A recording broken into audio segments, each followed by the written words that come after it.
King Ross. Here's King Ross, here's King Ross, yes, here's King Ross. And here's your friend, yes, he is King Ross. King Ross, King Ross.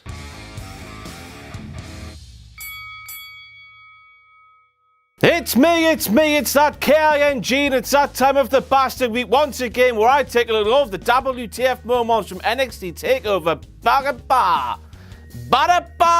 Toronto. Ow! And we start with a sign that read, ditched my GF2C Bobby R. Basically, bollocks. Would Bobby Roode have ditched his girlfriend to see you, you filthy dirty Mark? Would he? I bet that GF was fucking MU. MU meaning made up, you virgin bastard. We all know how matches start. The referee goes like that towards the bellman. The bellman rings the bell. The wrestlers wrestle. That's what happens every pissing time. Not this time, though. No, the referee didn't do that, and the bellman was ringing the bell when he shouldn't have. What a bell end. And now I know I've been nice to him recently, but I can't think of anything funny to say apart from bell end, which is penis humour. So Kevin Dunn's fault. It was all fucking Kevin Dunn's fault. His teeth clanged on that bell when they shouldn't have done. All the way from the production truck. They somehow wormed their way to the arena, banged the bell twice, and then wormed their way back into Kevin's gob. That's what happened. Teeth!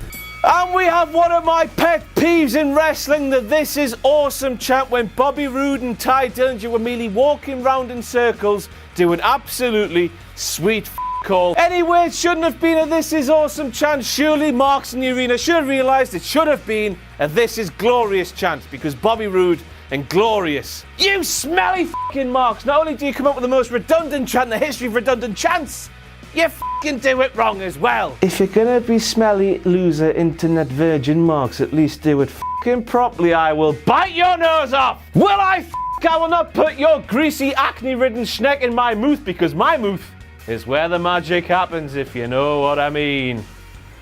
It's Jim fucking Ross. Look at him there trying to be all conspicuous and whatnot, even though he did commentate the biggest British wrestling event of 2016. There he is, just trying to go under the radar. Ah, shit. Did you see Bobby Roode Irish whip Ty Dillinger into the far corner of the ring, and before doing so shout, "Stay!" to Ty, meaning Ty, you stay in that corner before I run up to you and smash the shit out of your face? Well, I fucking didn't, because I can't think of anything else to say. I suppose we're going to have to go back to Kevin Dunn, because Kevin's teeth are that fucking big. The sound waves in the arena were reverberating around them. Reverberating around them. They were reverberating around them. Reverberating around them. They were reverberating around them. I did not stay up all last night after having a few pints. I'm not pissed as a fart. I am pissed as a fart. But anyway, Kevin's teeth, sound waves, reverberation made everything louder. That's what happened. Take it to the bank. Shane Thorne! He shouldn't be fucking landing like that on the apron, should he? We all know how we have a thorn in our side from time to time. But I bet that one there, it felt like a thorn in his head. Yes! Get in! You love it! We're with Tom Phillips now, who was complaining about that shark cage with Paul Ellering inside it not doing its job. Its job was to keep Ellering out the match, but the fact that, you know, it was a shark cage, therefore had gaps in it, and it was only several feet away from the ring, it didn't do its job, and it didn't stop Ellering from getting involved in the match. WTF, Tom? Or WTF book, as I should be saying. More like Triple H, I mean. NXT, God, it's more like NXT. Why the f*** did they not just have Ellering banned from ringside? Therefore, he couldn't have done anything to get involved, because he would have been backstage, miles away from the ring. There would have been nothing he could do unless he was a wizard, or like Broken Matt was some sort of drone thing. I mean, it is a distinct possibility, because with those fucking turtlenecks, it indicates to me that he is one evil fucking bastard. But still, lock him in a room backstage, problem solved. Shark cage looks good, isn't bottom fit purpose. Isn't fit for purpose. Wah-wah-wee-wah. One of the authors of pain threw the chain that Paul Ellering threw down into the ring, into the fucking crowd. Health hazard 101. I suppose you could say that match was off the chain. Get in there! I bet the fans in the crowd were wishing they were wearing chainmail when that heavy fucking chain was flying towards their heads. Get in there! And I suppose you could say that author of pain was a bit of a dick throwing that chain. You could call him Dick Cheney. Get in there! Ow! You fucking love it! And next we have that sign. That sign, it was a list, you know, like the list of Jericho that had Joey Styles, the Screwjob, and Kevin Nash's quad on it. Quite frankly, you horrible internet virgin smart bastard, that's enough wrestling for you. Stop trying so hard. You try hard. Go home, go and think about what you did and cry into your blarting sock. You know, when you see the Young Bucks and Will Ospreay doing a Hurricane Rana into a Melter Driver, and you're sitting there going, oh, Japan, oh. We have a sign that said hard for revival, meaning that man holding it there had a stiffy for the revival. Imagine that, having a stiffy for the revival. At least it didn't say no flips, just fist me, you know, like Felicia. Hi, Felicia. But still, there was a man with a stiffy for the revival. Now then, I'm a fucking genius. I have eyes that are stronger than really strong eyes. Did you notice? I doubt you fucking did, you fucking stupid internet virgin Mark. Did you notice that the revival and hashtag DIY Tommaso Ciampa and Johnny Gargano were wearing the same colours as Shawn Michaels and Bret Hart did at Survivor Series 97 when a certain Screwjob took place? The revival took the part of Bret with the pink and black, the black and pink. And then we had DIYs, those handymen themselves, wearing the grey and red and black and whatever Shawn Michaels was wearing. Anyway, same colour scheme either way. Oh, call back. We're Smarky Wrestling fans that were wanking into our wank socks in 1997 while watching the Screwjob go down. So we're going to make a reference to it live on pay-per-view for the WWE. Check us out, Triple H. Oh, Triple H, you like that, don't you? Tom Phillips is a mark. How do I know this? Well, he bought it hook, line and sinker that Scott Dawson was legitimately injured when he made up the most elaborate knee injury in the history of knee injuries. He'd snapped something, he bruised something else was in two. It was just so elaborate? It was just so over the top, it simply couldn't be true. But there Tom was saying the longer the match on, the more it was in the favour of DIY because of that injury to Dawson's knee. Bullshit, Tom! Bullshit! Anyway, Gargano was the one with the knee injury, you know, in Brooklyn, where Scott Dawson legitimately injured his knee. And you're there getting it flip reversed and mixing it all up, you f***ing mark. Forget about the Tom-spirity! This is an example of Tom-markery!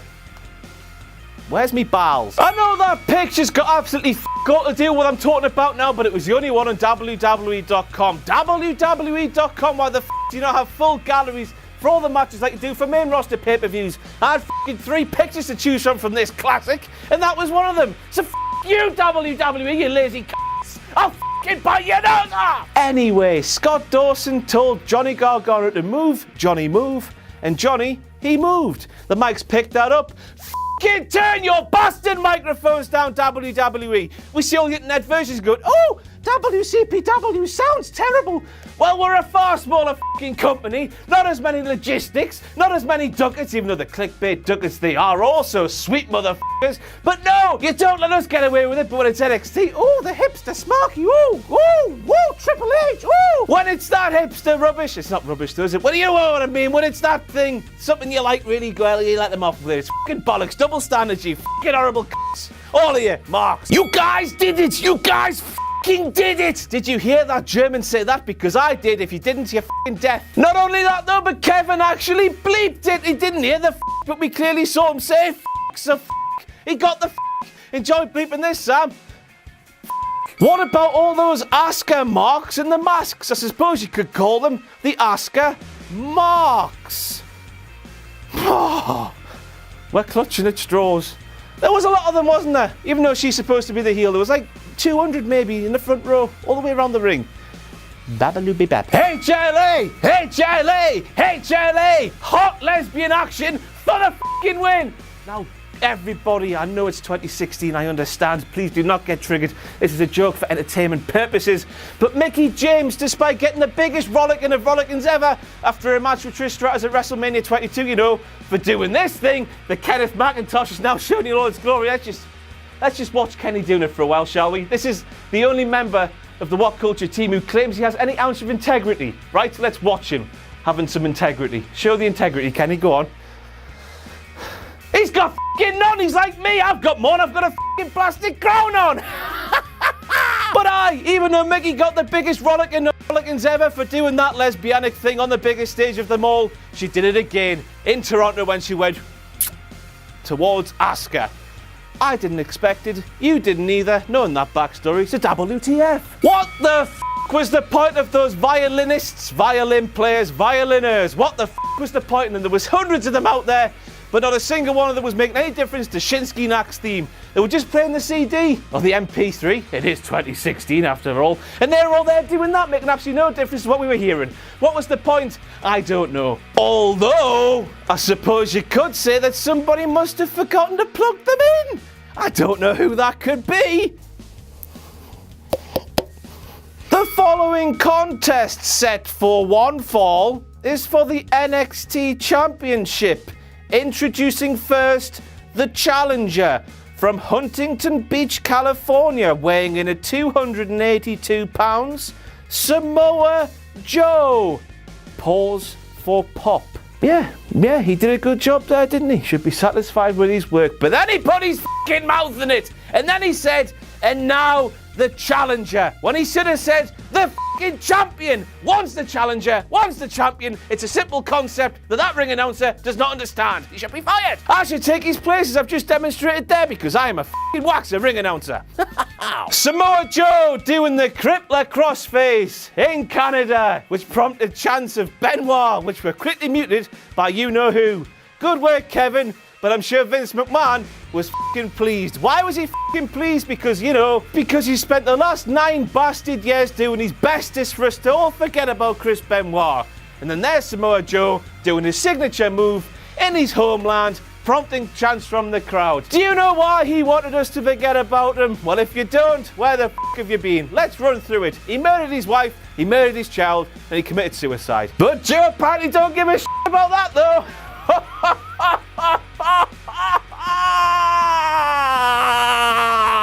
Joe wins! WTF! Who saw that coming? I didn't. You didn't. If you say you did, you're a f***ing liar! And then we have Kevin Dunn coming to the fore once again because he played Joe's shitty first NXT theme, which hasn't been seen or heard in over a year. You know the one, the quicker paced one that everyone hated, that didn't fit his character at all.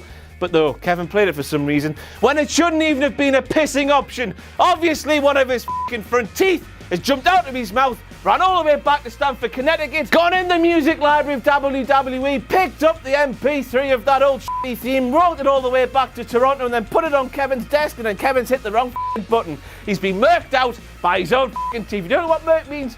Watch Rio Ferdinand's 2006 World Cup blooper show. Fantastic watching. Anyway, murked. Kevin's tooth has murked Kevin. The sign that read Kill Shinsuke in the style of Kill Bill. I mean, that's a bit strong, isn't it? It's only f***ing wrestling. It's not even f***ing real. And we end with a bit of a pondering thought. When will WWE learn another fantastically relentless, brilliant NXT show is going to undoubtedly steal the thunder out of a main roster pay-per-view? NXT was up hither. Survivor Series has got to be up hither. Otherwise, it's been upstaged by what is still considered by some as developmental. It happens all the f***ing time.